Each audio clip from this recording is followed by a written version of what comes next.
Come, walk down the winding path. Don't mind the spooks and monsters. They stay hidden within the trees. There are mysteries in this world that you need to know, and paranormal truths that need to be told. Come, step up into the caravan while we share tales of old, as well as new accounts about things you thought only existed in your nightmares. Welcome, lore folks, back inside the caravan. Tonight's episode is a creepypasta edition.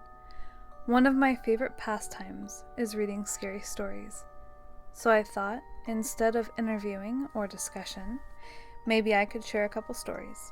This first story is called Handprints. One day, a couple went out on a date. They wanted a little bit of privacy, so they drove to a mountain known to be a good spot for young couples. A few hours later, the sun began to set, and they started to head home. Somehow, they made a wrong turn, and found themselves on a road they were not familiar with. It was already late though, so they continued down the narrow road until they found themselves in front of a tunnel. They definitely had not passed through it on their way in, and it was definitely creepy, but it was the only way that they could go. They slowly drove inside. As soon as the darkness enveloped the car, something hit the rear window. Startled, the woman turned around to see what it was. As far as she could tell, they were completely alone in the tunnel.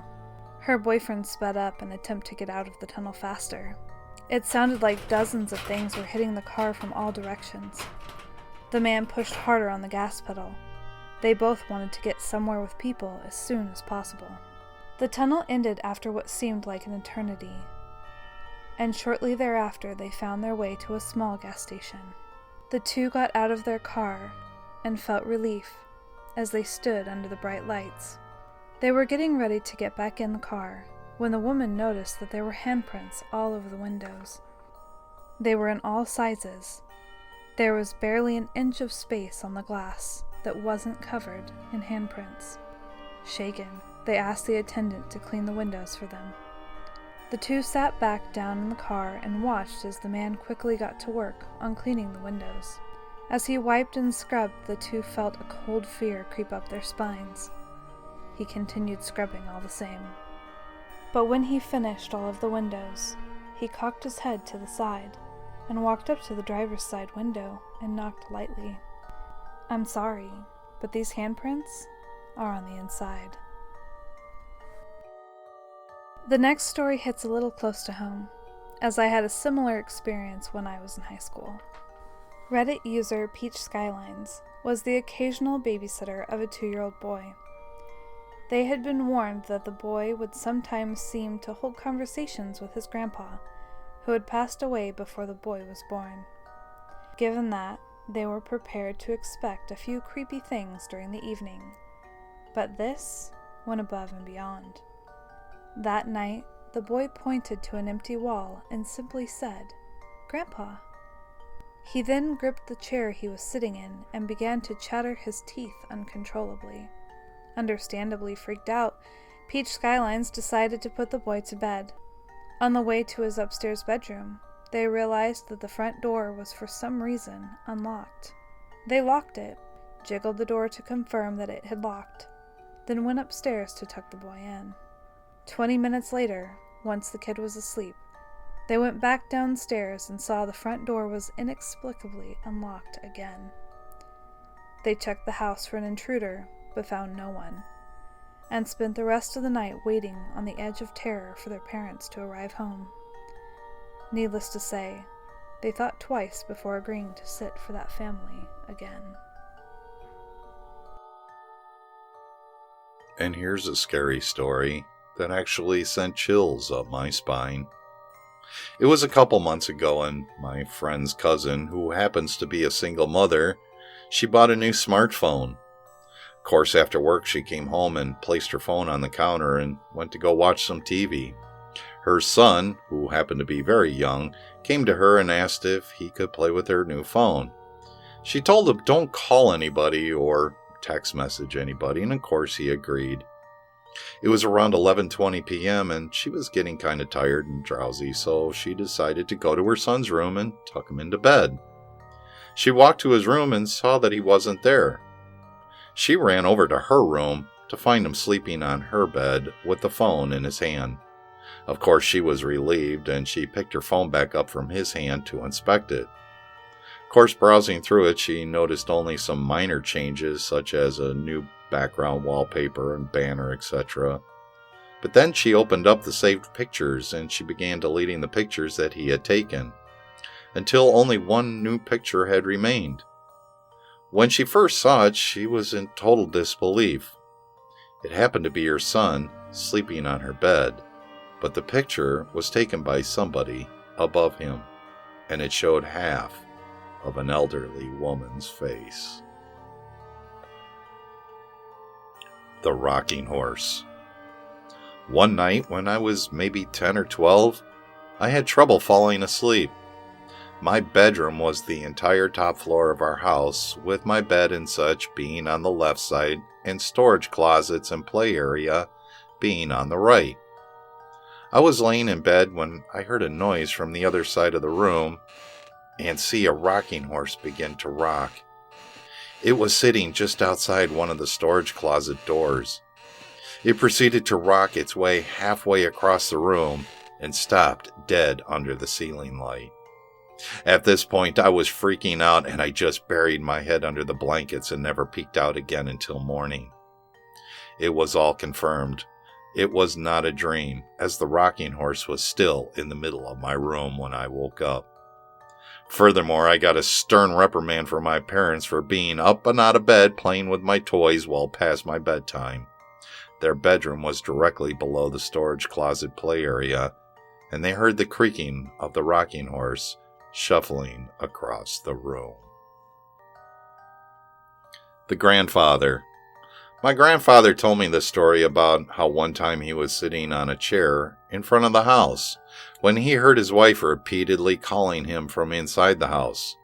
See, the thing is, my grandmother passed away a few years before that, but he told me that the voice was so pressing that he actually got up to look inside the house, and as soon as he got inside, he heard a loud crash behind him and turned around to see that the chair he had been sitting in moments ago had been crushed by a cast iron gutter that fell on it.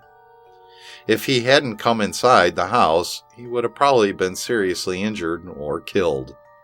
I don't know if it's paranormal or not, but every time I think about it, it sends chills down my spine. You see, sometimes pretending to be asleep really doesn't work. A young boy is sleeping in his bed on a usual night, and he hears footsteps outside his door and peeks out of his eyes to see what's happening. His door swings open quietly to reveal a murderer carrying the corpses of his parents. After silently propping them up on a chair, he writes something on the wall in the blood of the dead bodies. He then hides under the child's bed. What's in the basement? Mommy told me to never go into the basement, but I wanted to see what was making that noise. It kind of sounded like a puppy, and I wanted to see the puppy, so I opened the basement door and tiptoed down a bit. I didn't see a puppy, and then Mommy yanked me back out of the basement and yelled at me. Mommy had never yelled at me like that before, and it made me sad, and I cried.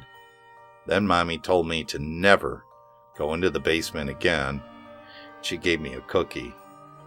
That made me feel a little better, so I didn't ask her why the boy in the basement was making noises like a puppy, or why he had no hands or feet.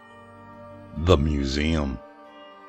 When she woke up, she found herself enclosed in a glass box, just big enough for her to stand in. The box was in the center of a studio, with 20 or so spectators meandering around the room, looking into other various glass boxes containing other human beings.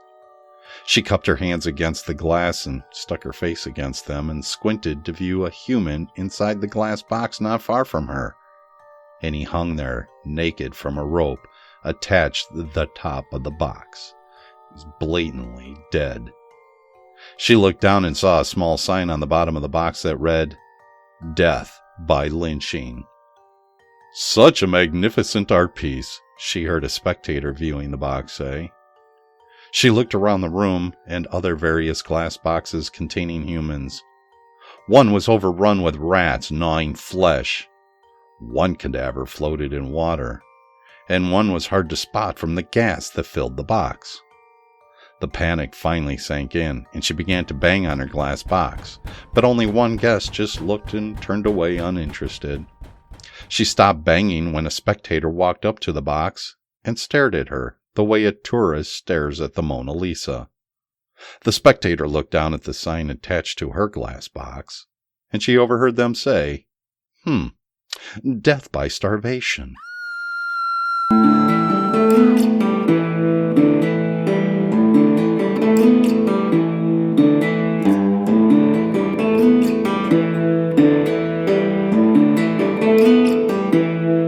Watch your step, lest you move on death.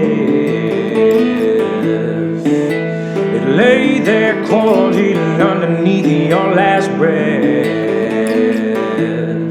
Hold your tongue, still I've gone. The beast that follows is close, but we'll move on. Snake eyes always on my tail.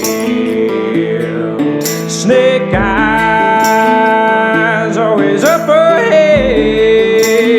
Oh, snake eyes hidden in the dark.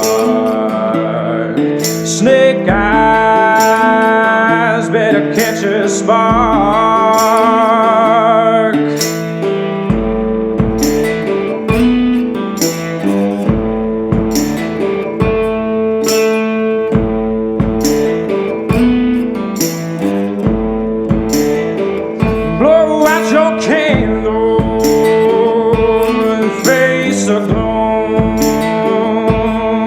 Stand strong in the midst of peril and impending doom.